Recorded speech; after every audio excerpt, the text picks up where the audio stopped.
Let me tell you a story. One fine day, a young man has finally decided to go out on a date with a beautiful woman in a fine dining restaurant.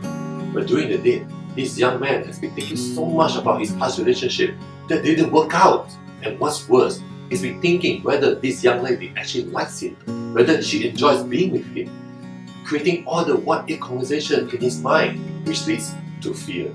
So let me ask you this question. Where do you think this young man's been focusing during the date? In the past, in the present, or in the future? Comment your answer below here and tell me. And also start to reflect yourself in your life aspects. Where you'll be focusing most of the time? In the past, in the present, or in the future?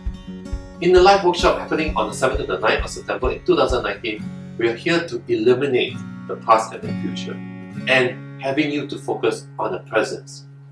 We look forward to see you there, and let's together create more breakthroughs. Stay awesome and alive as always.